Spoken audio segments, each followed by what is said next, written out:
Iran के मुद्दे पर दोनों नेताओं के बीच ये बातचीत संभव बताई जा रही है, जहां अमेरिका इजरायल की युद्ध नीति से सहमत नहीं है। और जिस तरीके से न्यूज एजेंसी रॉयटर्स के हवाले से इसको लेकर दावा किया जा रहा है, खबर और क्या है इस बारे में डिटेल जानकारी इंफॉर्मेशन वॉल पर, क्योंकि क्या ये नेतन्याहू और बाइडेन के बीच तनातनी की खबर है? ये तनातनी कैसे सामने आ रही है? खबर डिटेल आपके सामने अमेरिका की उस नाराजगी को लेकर, जहां अमेरिका और इजरायल के बीच तनातनी की खबर को इस लिहाज से समझना जरूरी है कि अमेरिका इजरायल के बीच इस वक्त के हालात में नेतन्याहू और बाइडेन के बीच हफ्तों में जिस तरीके से कोई भी बातचीत नहीं हुई है, इसको आधार बनाते हुए ये बात कही जा रही है। और दोनों नेताओं के बीच आज फोन पर बातचीत की संभावनाएं भी हैं। हालांकि अमेरिका ईरान पर इजरायली हमले के पक्ष में नहीं है, और अमेरिका पहले ही इजरायल को इस बारे में सचेत भी कर चुका है। नेतन्याहू ईरान को सबक सिखाने पर अड़े हुए हैं। ऐसे में उसके पावर प्लांट और जिस तरीके से अलग अलग जगहों पर टारगेट को लेकर खबर सामने आ रही थी, अमेरिका उसके सहमत नहीं था। अब इसी तनातनी को देखते हुए मनीष, आज होने वाली बातचीत पर नजर।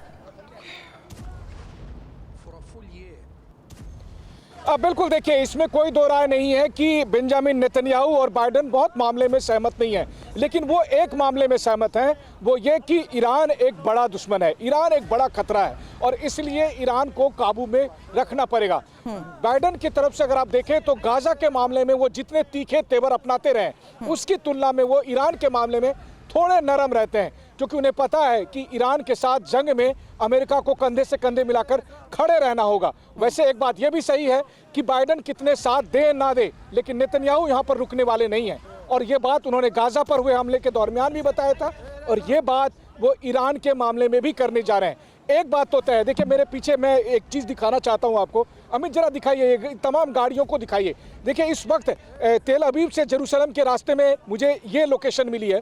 इस लोकेशन पर आप देखिए तमाम इजरायली लोग बैठे हुए। इन सबसे जब मैं बात करके पूछता हूँ तो इनका कहना है कि लड़ाई तो होकर रहेगी, ईरान का सफाया करना होगा, क्योंकि ईरान ही उनका सबसे बड़ा दुश्मन है। देखिए, इजराइल के एक एक व्यक्ति के मन में ये बात है कि अब अगर दोबारा से कोई 7 अक्टूबर जैसी घटना नहीं होने देना है तो उसका एकमात्र उपाय है कि ईरान का सफाया करना, ईरान से जंग। और इसके लिए अब सवाल यह है कि क्या ईरान की सरकार के साथ ईरान के लोग भी सहमत हैं, हो ना हो, लेकिन एक बात दोनों सब समझ रहे हैं कि अगर इजराइल का अस्तित्व बने रखना है तो फिर इस बार आर पार की लड़ाई करनी होगी, और उसी हिसाब से तैयारी की जा रही है। तो जो इजराइल के रक्षा विशेषज्ञ हैं उनका मानना है कि इस तैयारी के लिए सोची समझी रणनीति अपनाई जा रही है, और हमला ऐसा होगा जिसकी किसी ने भी कल्पना नहीं की है। ये इजराइल के तमाम सुरक्षा विशेषज्ञ बता रहे हैं। बिल्कुल सुमित, मैं जल्द आपके पास भी आती हूं, क्योंकि बड़ी खबर अब है कि किस तरीके से अमेरिकी लड़ाकू विमान भी मध्य पूर्व और लाल सागर के ऊपर हवाई गश्त कर रहे हैं, जिसका जिक्र मेरे सहयोगी अभी मनीष भी कर रहे थे कि मिडिल ईस्ट के इस हालात को देखते हुए अमेरिका क्या कदम उठा रहा है। यह गश्त हुती विद्रोहियों के हमलों के बाद शुरू की गई है, और हाल के दिनों में हुती विद्रोहियों ने सऊदी अरब और इजरायल को जिस तरीके से टारगेट करते हुए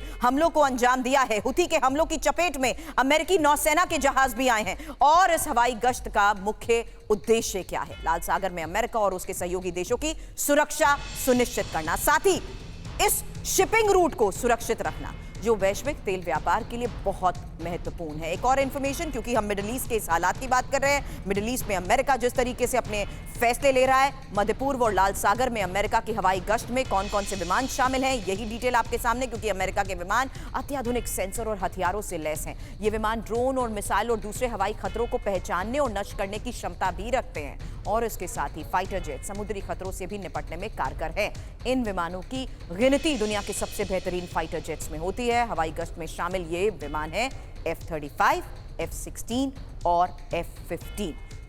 बड़ी बात सुमित, इस लिहाज से समझा दीजिए कि मिडिल ईस्ट के इस हालात को देखते हुए इन तमाम प्रॉक्सीज के खिलाफ चलाए जा रहे ऑपरेशन में यमन को भी सीधे तौर पर टारगेट किया गया, लेकिन अब बॉर्डर एरिया से ग्राउंड ऑपरेशंस की शुरुआत से यह साफ हो गया है कि स्ट्रैटेजी में यह साफ है कि अब कैसे उन इंपॉर्टेंट जगहों को टारगेट करना है जहां से हिजबुल्ला ऑपरेट करता आ रहा है। आज की इस रियलिटी में ग्राउंड ऑपरेशंस का दायरा कितना बढ़ चुका है?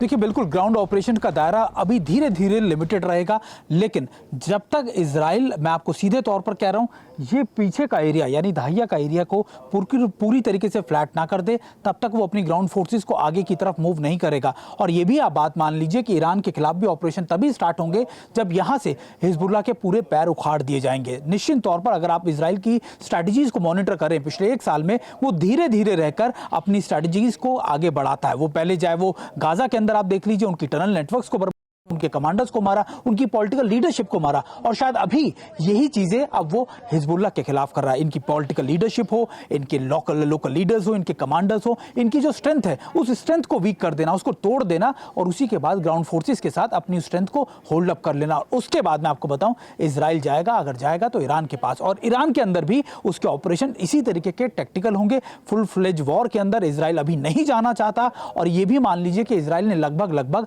अपने 2 प्रॉक्सीज को ठिकाने लगा दिया है, उनको बहुत न्यूट्रलाइज कर दिया है। और आने वाले वक्त के लिए आप मानिए कि अगला 2 जो ऑपरेशन होंगे वो हूती के खिलाफ भी होंगे, वो ईरान के खिलाफ भी होंगे।